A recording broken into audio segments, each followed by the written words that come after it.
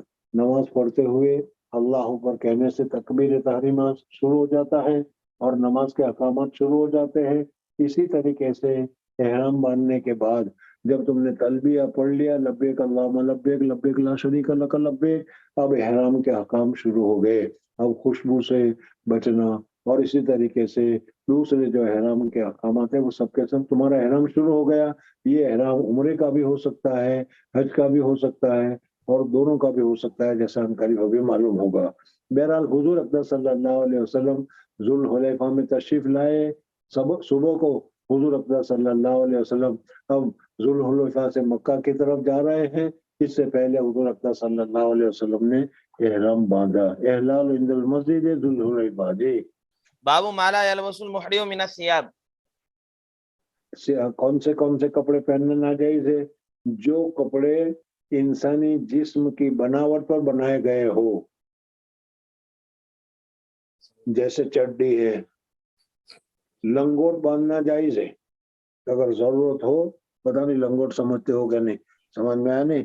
لنگوٹ باندھنا جائز ہے، یہ چڈی یہ پہننا جائز نہیں ہے، ازار پہننا جائز نہیں ہے، کرتا پہننا جائز نہیں ہے۔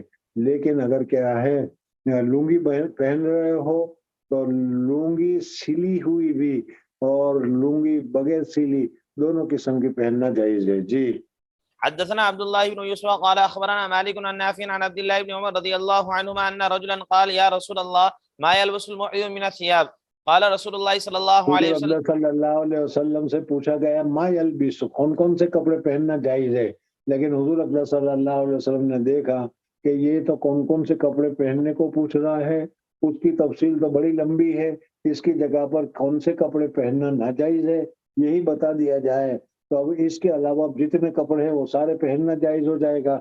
اس وجہ سے حضور اقدس صلی اللہ علیہ وسلم نے کون سے کپڑے پہننا ناجائز ہے وہ بتایا۔ ما یلبس المحرم، ما يلبس المحرم من الثياب، قال رسول الله صلى الله عليه وسلم لا يلبس القميص ولا العمائم ولا السراويلات ولا البرانس ولا الخفاف إلا أحد لا يجد علين فيلبس خفين وليقطعهما أسفل من الكعبين، ولا تلبسوا من الثياب شيئا مسه زعفران أو ورس۔ قال أبو عبد الله رحمه الله تعالى يغسل المحرم رأسه ولا يترجل ولا يحك جسده ويلقي القمل من رأسه وجسده في الأرض۔ مصنف رحمۃ اللہ تعالیٰ علیہ نے احرام میں کن کن چیزوں کو کیسے کپڑوں کو پہننا جائز ہے، کیسے کپڑوں کو پہننا جائز نہیں ہے، اس کی تفصیل تمہارے سامنے ذکر کی۔ خوشبو لگانا وغیرہ جائز نہیں ہے، میل کچیل دور کرنا درست نہیں ہے، لیکن اگر کوئی آدمی غسل کرنا چاہے تو وہ احتلام کا غسل ہو، چاہے تو وہ ٹھنڈک حاصل کرنے کا غسل ہو، غسل کرنا جائز ہے۔ لیکن کیا ہے صابن وغیرہ لگانا، خوشبو وغیرہ لگانا جائز نہیں ہے۔ ان ساری تفصیلات کو احرام کرنے کے بعد کن کن چیزوں سے بچنا چاہیے تھا اس کو تمہارے سامنے ذکر کیا۔ جی باب الركوب والارتداف في الحج، سوار اور سواری میں دو آدمی ردیف بنا کر ڈبل سیٹ یہ بھی جائز اور درست ہے۔ جی حدثنا عبد الله بن محمد قال حدثنا وهب بن جرير قال حدثني ابي عن يونس الايلي عن الزهري عن عبيد الله بن عبد الله عن ابن عباس رضي الله عنهما ان اسامه كان ردف النبي صلى الله عليه وسلم من میں نے عرفه۔ ابھی بتایا کہ حضور اقدس صلی اللہ علیہ وسلم حجۃ الوداع کے موقع پر جب عرفات کے میدان سے مزدلفہ تشریف لے جا رہے تھے، اس وقت حضور اقدس صلی اللہ علیہ وسلم کی اونٹنی پر حضرت زید حضور صلی اللہ علیہ وسلم کا متبنہ، جس کو حضور صلی اللہ علیہ وسلم نے بیٹا بنا لیا تھا، ان کے بیٹے حضرت اسامہ تھے۔ حضرت اسامہ کے ساتھ حضور اقدس مزدلفہ سے رات گزارنے کے بعد فجر میں جب حضور اقدس صلی اللہ علیہ وسلم مزدلفہ سے مینا جانے لگے تو حضور اقدس صلی اللہ علیہ وسلم نے حضرت فضل ابن عباس رضی اللہ تعالیٰ عنہ کو اپنے ساتھ اونٹنی پر بٹھایا تھا، جیسا کہ ابھی گزرا۔ جی ان اسامه كان ردف النبي صلى الله عليه وسلم من عرفه الى المزدلفه ثم اردف الفضل من المزدلفه الى منى، قال فكلاهما قال لم يزل النبي صلى الله عليه وسلم يلبي حتى رمى جمره العقبه۔ باب ما يلبس المحرم من الثياب والارديه والازر، والعذور، والأزر. ازار. ولبست عائشة رضي الله عنها الثياب المعصفرة وهي محرمة وقالت لا تلمس ولا تبرق ولا اور تلبس. مرد ٹھہر جا، مرد احرام باندھے تو اس کے لیے تو ایک لنگی اور ایک چادر اس کو اوڑھنا ہے، بس سر بھی کھلا رکھنا ضروری ہے، پاؤں بھی کھلا رکھنا ضروری ہے. لیکن عورت اگر احرام باندھے تو وہ سیلے ہوئے کپڑے بھی پہن سکتی ہے، پاؤں میں موزے بھی پہن سکتی ہے، ہاتھ میں کیا ہے دستانے وغیرہ بھی پہن سکتی ہے، گلے میں سونا چاندی، کان میں بھی سب کچھ پہننا چاہے تو وہ پہن سکتی ہے. جی. وقالت لا تلثم ولا تبرق ولا تلبس ثوبا بورس ولا زعفران. وقال جابر رضي الله عنه لا أرى المعصفر طيبا. ولم ترى عائشة رضي الله عنها بأسا بالحلي والثوب الأسود والمورد والخف للمرأة. وقال إبراهيم رحمه الله تعالى لا بأس أن يبدل ثيابه. حدثنا محمد بن ابي بکر المقدمی قال احرام تم نے پہن رکھا ہے، اس احرام کو تم بدلنا چاہتے ہو تو بدل سکتے ہو. پسینہ ہو گیا بدل دو، بغیر پسینے کے پرانا ہو گیا بدل دو، میلا ہو گیا بدل دو، بدلنا جائز ہے. جی.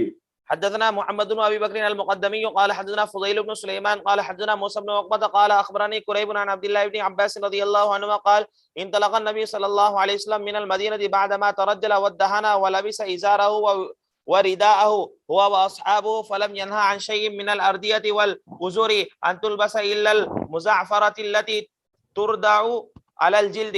فأصبح بذي الحليفة ركب راحلته حتى استوى على البيداء أهل هو وأصحابه وقلد بدنه وذلك ل5 بقين من ذي القعدة. فقدم مكة. ذی قعدہ سے 5 دن بچے ہوئے تھے، یعنی 24 تاریخ کو حضور اقدس صلی اللہ علیہ وسلم مدینہ منورہ سے نکلے اور 25 26 27 28 29 30 5 دن باقی تھے. جی. فقدم مكة ل4 ليال خلون من ذي الحجة. حضور اقدس صلی اللہ علیہ وسلم مدینہ منورہ سے چلے 24 25 26 27 28 29 30 پہلی دوسری تیسری 8 دن حضور اقدس صلی اللہ علیہ وسلم کو پورے سفر میں لگے اور یہاں سے مدینہ منورہ سے مکہ مکرمہ پہنچے. 8 دن لگے حضور اقدس صلی اللہ علیہ وسلم کو. اور اب تک جو تھا وہ کیا ہے اونٹنیوں کے اوپر جب حج اور عمرہ ہوتا تھا یا حج کا زمانہ تھا تو اس وقت کیا ہے 15 دن وغیرہ بھی لگ جایا کرتے تھے اونٹنی کے اوپر. لیکن اب موٹر کا کاروں کا زمانہ آ گیا تو کاروں میں 6 گھنٹے میں 7 گھنٹے میں مکہ مکرمہ سے مدینہ منورہ پہنچ جاتے تھے. اور اب جب ٹرین کا زمانہ آیا تو ٹرین میں کیا ہے 4 ساڑھے 4 گھنٹے میں بھی آدمی پہنچ جاتا ہے. اور ہوائی جہاز میں ہم جب گئے تھے جدہ سے مدینہ تو صرف 45 منٹ میں کیا ہے ہم پہنچ گئے تھے. بہرحال اللہ تبارک و تعالیٰ نے بہت ہی سہولت اور بہت ہی راحت کر رکھی ہے. جی. فطاف بالبيت وسعى بين الصفا والمروة ولم يحل من أجل بدنه لأنه قلدها. ثم نزل بأعلى مكة عند الحجون وهو مهل بالحج ولم يقرب الكعبة بعد طوافه بها حتى رجع من عرفة. وأمر أصحابه أن يطوفوا بالبيت وبين الصفا والمروة ثم يقصروا من رؤوسهم ثم يحلوا وذلك لمن لم يكن معه بدنة قلدها ومن كانت معه امرأته فهي له حلال والطيب والثياب. باب من بات بذي الحليفة حتى أصبح. ذی الحلیفہ میں حضور صلی اللہ علیہ وسلم نے رات گزاری اور پھر صبح کو حضور صلی اللہ علیہ وسلم نے احرام باندھا. جی. ابھی ذی الحجہ میں آدھا پونا گھنٹہ کے لیے بس والے رکتے ہیں، پیشاب پاخانہ وضو غسل وغیرہ کر کے احرام باندھ کر پھر چل پڑتے ہیں. جی. قال ابن عمر رضي الله عنهما عن النبي صلى الله عليه وسلم حدثنا عبد الله بن محمد قال حدثنا هشام بن يوسف قال اخبرنا ابن جريج قال حدثني ابن المنكدر عن انس بن مالك رضي الله عنه قال صلى النبي صلى الله عليه وسلم بالمدينة 4 وبذي الحليفة ركعتين ثم بات حتى اصبح بذي الحليفة فلما ركب راحلته واستوت به اهل. حدثنا قتيبة قال حدثنا عبد الوهاب قال حدثنا ايوب عن ابي قلابة عن انس بن مالك رضي الله عنه ان النبي صلى الله عليه وسلم صلى الظهر بالمدينة 4 وصلى العصر بذي الحليفة ركعتين قال واحبسوا بات بها حتى اصبح. باب رفع الصوت بالاهلال. جب نماز پڑھ لے اور اس کے بعد جب کیا تلبیہ پڑھنے کا وقت آئے تو رفع الصوت کے ساتھ آواز کے ساتھ تلبیہ پڑھنا چاہیے. لبیک اللہم لبیک لبیک لا شریک لک لبیک. حدثنا سليمان بن حرب قال حدثنا حماد بن زيد عن ايوب عن ابي قلابة عن انس بن مالك رضي الله عنه قال صلى النبي صلى الله عليه وسلم بالمدينة الظهر 4 والعصر بذي الحليفة ركعتين وسمعتهم يصرخون بهما جميعا. باب التلبية. حدثنا عبد الله بن يوسف قال اخبرنا مالك. حضرت ابراہیم علیہ السلام نے جب کعبہ شریف کی اوکے جزاک اللہ.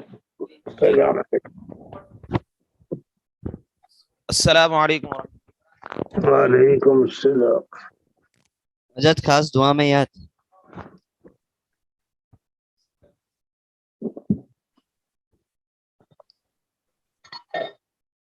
الحمدللہ بہت اچھا.